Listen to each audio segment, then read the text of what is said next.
I may use the front cover later on to review, right? To have a little bit.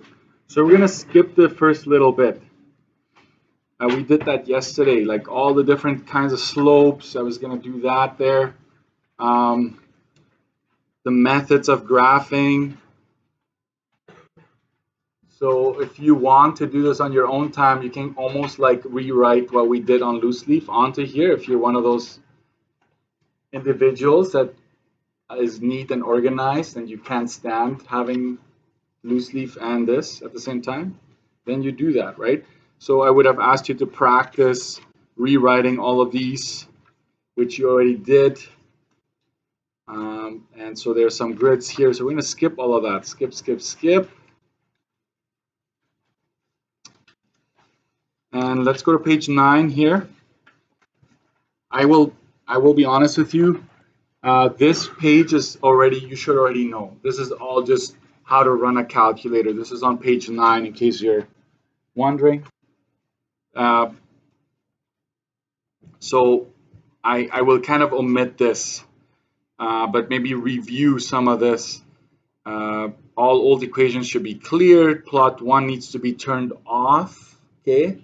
In this unit, we will not use plot. Okay, we're not going to do regressions. You can only use x as a variable. If the first value is negative, use negative, not minus. Understanding your window, I think you know that as well already. So I just have this in here in case I do this unit before quadratics, right? So I'm just going to skip that as well. And let's go straight to page 10. I need you to have this on there. That's where we're going to start our journey. So we're skipping to page 10 here. And I hole punch this. So if you want to have this in your binder, you go for it. Okay. Okay, so for each of the following, we'll rewrite graph on the calculator, determine the y value when x is 7, find the intercepts using technology, determine the x value and y is equal to 15. Okay, so this is a review, but I want you to have this in your notes, right? So I'm going to figure out, let's rewrite. So I would be 2y is equal to 6x plus 30. Divide everything by 2.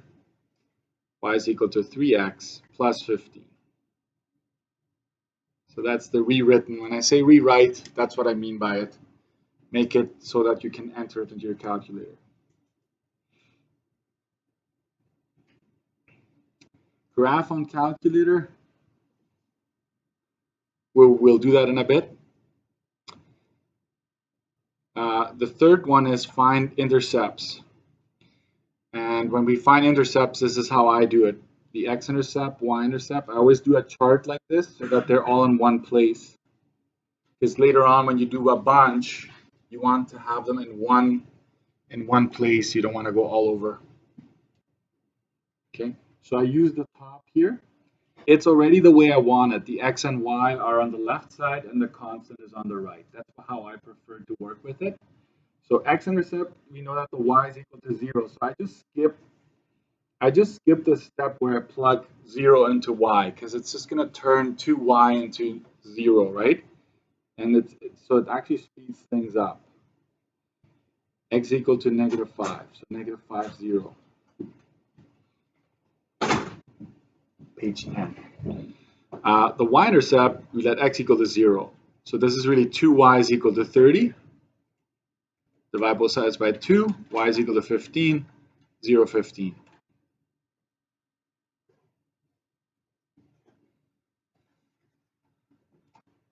So I like to box this in.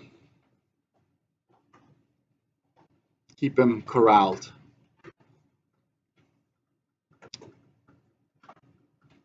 Four. What is question 4 asking? We're going to do that using technology. We're going to use that algebraically. What's the y value when x is equal to 7? Right? So it's basically saying when x equals to 7, what's y? Right? So let's go ahead and do that. That would be -6 times 7 plus 2y is equal to 30. You can actually choose where you want to plug this into. Do you want to plug this into the intercept form, or do you want to plug it into the original that you're given? You have to know that they're all the same thing. It's the same line we're talking about. So this would be negative 42 plus 2y is equal to 30. I'm going to bring the 42 over to the other side.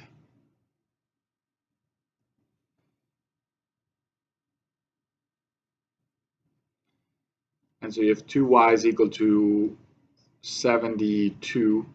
Divide both sides by 2, you get that y is 36. Some good old mental math, right?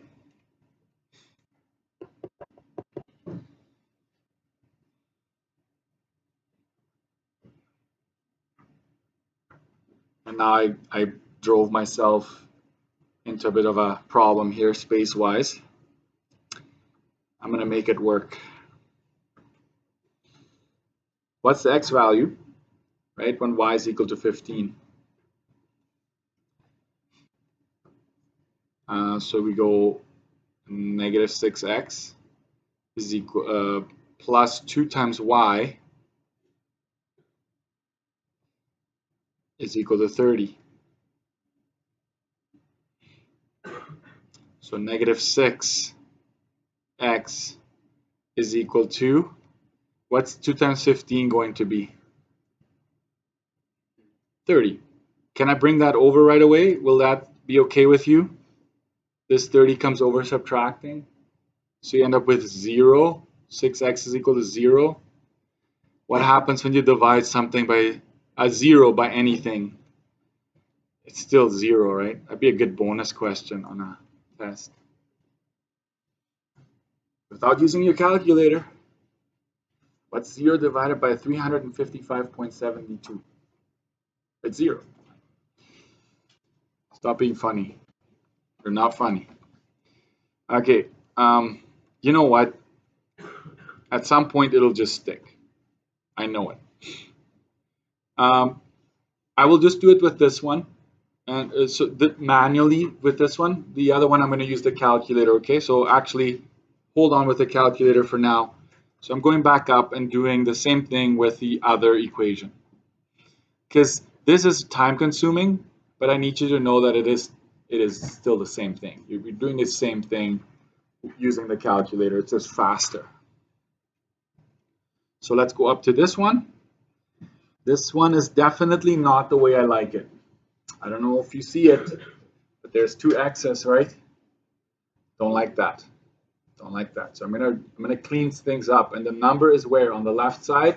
I want the number on the right side. So I want ax plus by equals c. That's how I want it. Now you're having nightmares, right? IPR. Anyways, that's how I want it. So I'm going to just clean it up a bit. So I'm going to bring the 4x up front, negative 4x. This x is going to come over, subtracting. Okay. The 5y is already there, so we're going to keep it. Just be slow when you do this. This is the step you don't want to rush. After this, you can go a little bit faster, but getting your signs right is very important. You know I like highlighters, right? So that x is now over on this side. And the 100 goes over to the other side of the equal sign, and it goes over adding.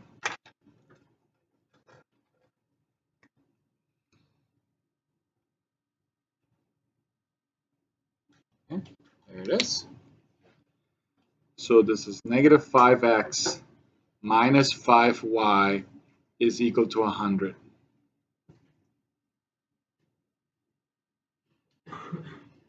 I didn't plan it this way, but you can actually simplify this even more.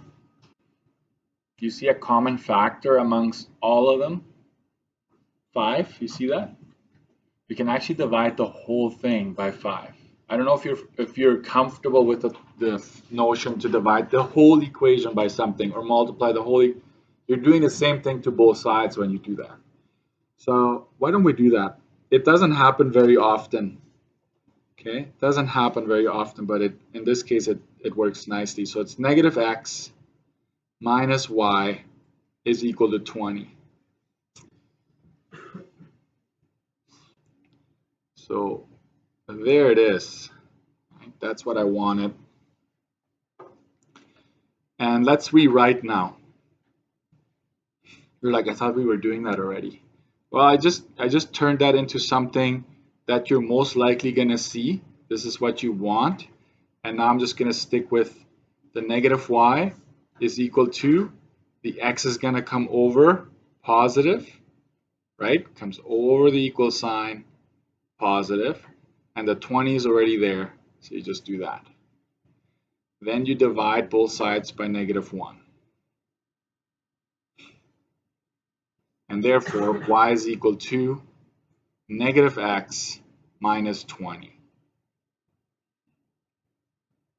Let's say you had missed the step here divided by 5. Let's say you missed it. Not a big deal. If you would have kept the numbers as is, I can tell you that once you rewrite, you would have come up with this anyways. This is what you would have ended up with, regardless. Okay. Second one, calculator, we'll do that in a bit. The third is finding the intercepts. I'm going to go a little faster here. I'm going to use this one, guys, to help me find the intercepts. This one, or you could have used this one up here. Okay. So when when you want the x-intercept, y is equal to 0. So this is negative x is equal to 20. Divide by negative 1. X is equal to negative 20. And so that's a point that you're finding. Make sure you understand that. And then the other one is x is equal to 0. So it's negative y equal to 20. Y is negative 20. So 0, negative 20.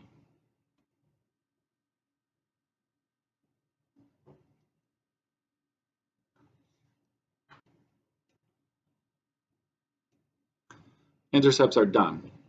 Let's do this one. 4, when x is equal to 7, what's y going to be equal to? What function do I use for that one? Second, trace value, x is equal to 7. Y is equal to, we'll figure it out. And then for the fifth option, determine the x value when y is equal to 15. We're going to make y2 equal to 15. Then we're going to go second, trace, intersect.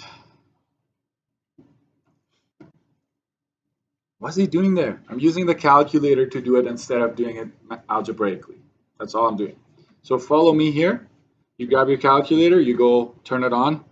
Y equals, let's type in the negative x minus 20, the one we rewrote right here.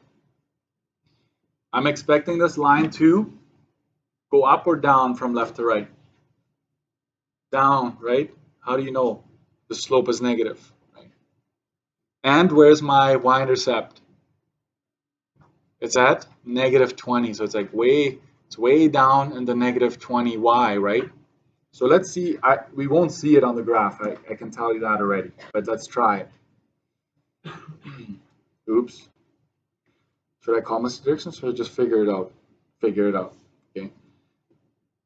You go to y min, and it's going through negative 20y, and it's gonna go even lower. So I'm gonna go negative what? Negative 50 or something like that with the y min. This is where your window skills come in handy, and there you should be seeing it. You see the y-intercept. You also want to see the x-intercept, which is somewhere over here. What do we need to adjust to make that happen? This side is the x min, right? So we're going to go to window. I'm going to do that. I'm going to go negative 20 there. I think that'll do the trick. Let's see. Barely. So I'm going to go negative 30. There we go. That's better. So that's what you want to see.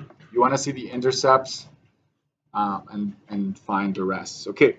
So second trace, we're going to go second trace 1 for value. And when x is equal to 7, y is going to be what? Negative 27. So there you have it. You've answered that. And then the next question is when y is equal to 15, what's the x value? Are we going to have a problem? Y is 15. So I'm going to go to my window. My y max is 10. So it's going to be a problem. So I'm going to change that to, let's say, 30. And hit graph. And then I'm going to go y equals. Y2 is equal to 15. When you're given a y value, plug it in here. You hit graph. And you see that line, but you know that they're meeting somewhere back here because you need that. So you need to adjust even further. And I'm not giving you the values because I want you to figure this out because I can't tell you a magic formula for the window, right? Second trace 5.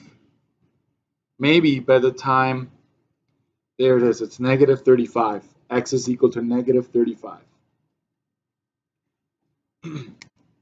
Maybe when in 20, 30 years from now, we're just going to be able to do this on the calculator, right? It's going to be like a nice big screen, right? And then you're going to say, well, back in the days when we were in math class, it was way harder, right? It's always like that, right? Don't your parents do that to you?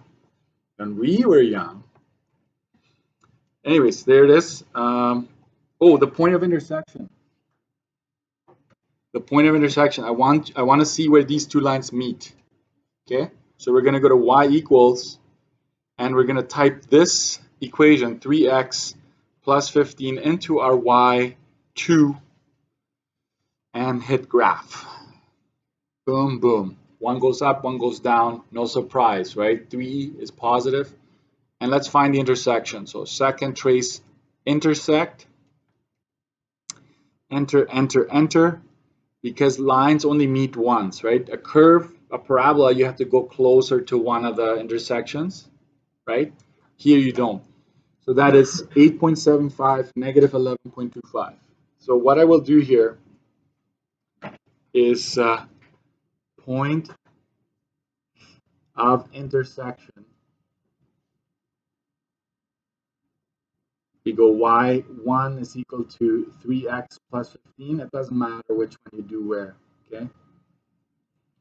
And we go second trace 5. And that is negative 8.75. You can put it right in between somewhere. Okay, this is the point of intersection between the two lines. And let's just do a little quick, like they meet like that. And so that point right there is important to us. There's going to be multiple down the road when you have more than more than two lines. Go ahead. So a lot of IPR still, and we're soon going to go inequalities, okay?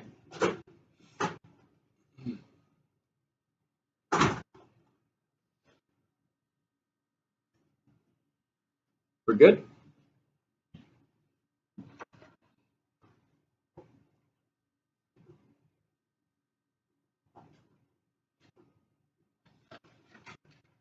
Watch what I did here. Page 11, determine the point of intersection of two or more lines. I just tell you what to do, right? Enter each line into y1, y2, intersect, select first line using up and down arrows. That's only if you want to. Second line. So it goes through the whole process. You may have to adjust your window. This is big. A lot of students don't get the intersection because and that's where you knowing where lines are, you predicting where they're going to go is going to help you with that.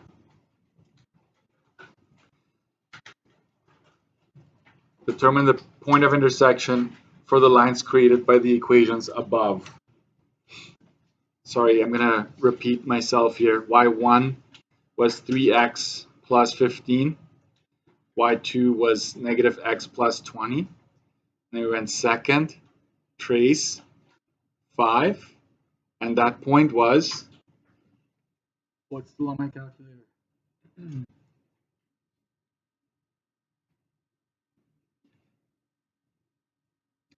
And so this is the point of intersection.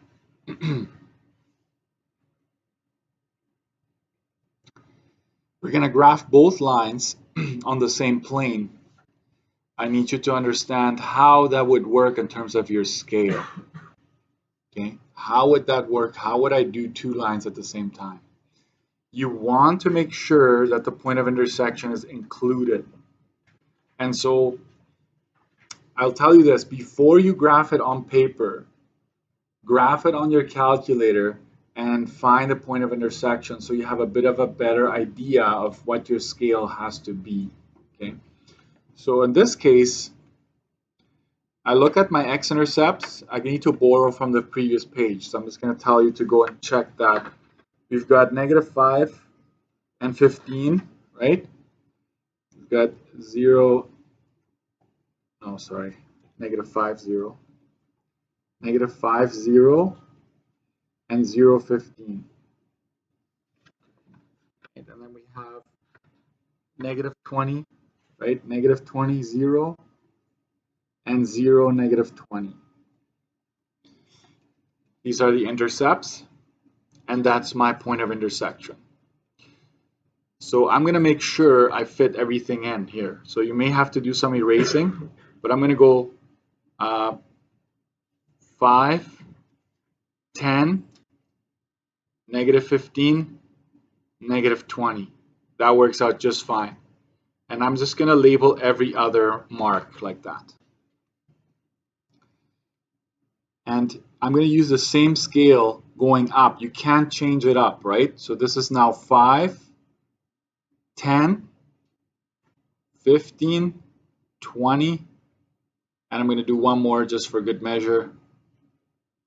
Right? So you try to be as consistent as possible. You're going to have to come up with a scale. And for my x-axis, I need to get as far as negative 20 on the left side. So I'm going to use the same scale. 5, 10, that's negative 10, negative 15, negative 20. And that's probably going to do it. And you do the same scale going right. You can't change it up. X and Y can have different scales, but once you pick a scale for the axes, you need to stay with it. So we go negative 20 here, negative 20, 0, and 0, negative 20 is right there. That's going to be our first line. I'm going to use a different color. You don't have to, but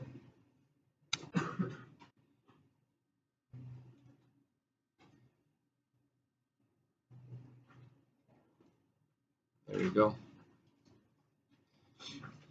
Don't use pen when you're graphing though, right? Like if you make a mistake, but we're fairly confident that this is going to work out. It should match what you see on your screen when you're all said and done, right? To a certain degree. It will look different because it's a different scale, different zoom, right? And then the other point is negative 5, 0. Happens to be nice round numbers, won't always be the case. 0, 15 is right about there. So you connect those 2 points.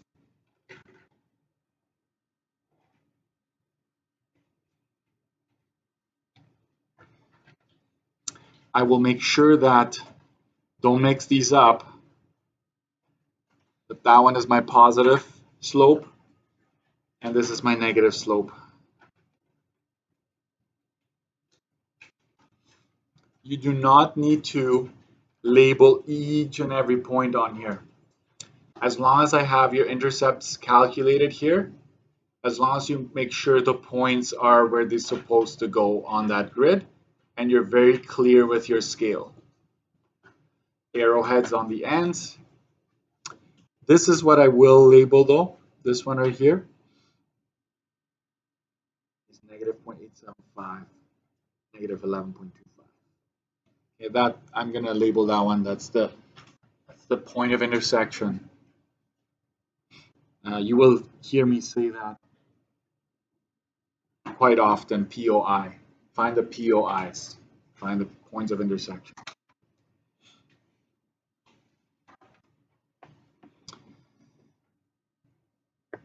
And quite often you will see at the bottom homework from the workbook, but I actually included a lot of the workbook worksheets into this. So the workbook is going to collect dust. There's some pages on there that are not on here. So from now on, I'm probably not going to order a workbook anymore. Okay? It's just going to be one, and that's it. Okay? So this is how you graph. This is and I always encourage students, like, type it in so that when you graph your I mixed up the colors, right? That's about it. But anyways, it should kind of look like it, right? So this is why I'm saying that. Sometimes students calculate their intercepts and they just go by it. They just go by the intercept, but they may have made a mistake. But when they rewrite it, when they rewrite the equation, they don't make a mistake. So they enter this into the calculator, but they use these to graph it on paper, and they don't match, right? Sometimes both lines go up, right? Because something went wrong. So make sure they jive. Okay, you have a way to check. Next page, please.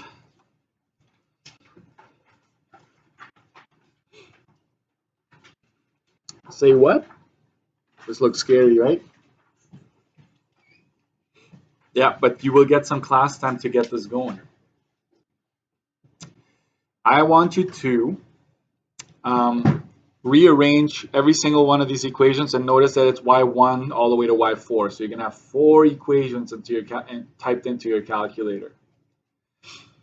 You want to rearrange them all into mx plus b, right? That's what you want to do. And I kind of left you enough room to do that here if you're careful with your space. Then I want you to find the x and the y intercepts. You may use your calculators for that if you want. Okay, you can use, remember, to find the x-intercept, y2 is equal to 0, second trace, 5, it worked. Okay, to find the y-intercept, no calculator. How do you find your y-intercept? It's going to be there, right? It's 0b. You can use your calculator, of course, but why would you if you can save time, right? And then you do this using your calculator. The first one is going to be second trace 1, x is equal to, right? And then you're going to type in these x values. The reason why I want you to do this, listen carefully, is so that you will run into problems with the windows at some points. So you're going to have to figure out, oh, I need to change my window to make sure it's there. And where I give you the y values, right, you're going to have to go y2 is equal to number, and then second trace 5. Okay, so you're going to have to fill this in, and watch what I'm going to make you do next. I'm guiding you through it, right? I'm guiding you through it. Maybe, I think I made a homework video on this. So if you get stuck, I'm going to try to find that during COVID, I made a video on this. So what I want you to find is the intersection between y1 and y2, right? You're going to figure that out and put the coordinates in here. Then you're going to find the intersection between y1 and y3. So these two equations here, these two lines. So it's going to guide you through it. And you're like, Mr. Dirksen, how would I do that? How would I do, like, there's 4 of them. Isn't that going to be confusing? It sort of is going to be confusing. But here's the key. Listen carefully. I already have 2 in here, correct? I'm going to make another couple up here. I'm going to go 1/2 x minus 8. And I'm going to go negative 2/3 x plus 7. Yeah. So let's say if you graph them all at the same time, it's going to be overwhelming. So what you do instead is this. You're awake? Let's say you only want to find y1 and y4, right? I'm going to turn off. If you go to the equal sign and hit enter, it's only going to graph the two that you're interested in. Right? It's only going to graph those two. So then you focus on just finding those two intersections. In my case here, I would have to increase my y max.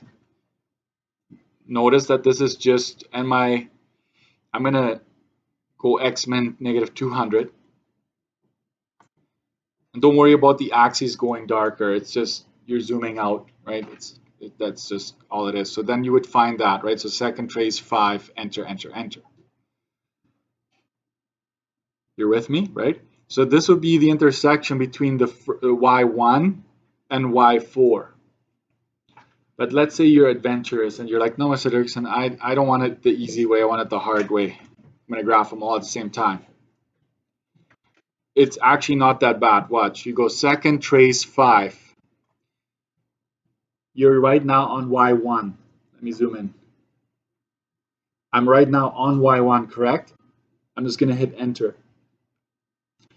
Then you jump, you go up and down arrows to go to y4. It's a bit blurry, right? But right now I'm on y4, and then you hit enter and enter one more time, and it's actually going to find it. So you can graph them all at the same time. So let's say you want to find the intersection between the second equation. I'm going to hit enter, and the third equation. It just happens to be already, it jumps straight to the third one. Hit enter, enter, and there you find that intersection between those two lines. And so you kind of, you choose how you want to do it. You choose how you want to do it, but I want you to walk through that. And once you do all of this, so this is going to be the only homework, filling in this handout. And watch what on the back side, scary, very scary. I'm going to ask you to graph all 4. But you know, I already did the homework. This is already a scale that works, right? You don't have to come up with your own scale. Just put the intercepts of all the lines. I would recommend this. Plot 2 intercepts, graph that line. Then go back and look at the next 2 intercepts, right? Plot it on here, graph that line. Don't have too many points and then you don't know which one goes with which, right? And you do that.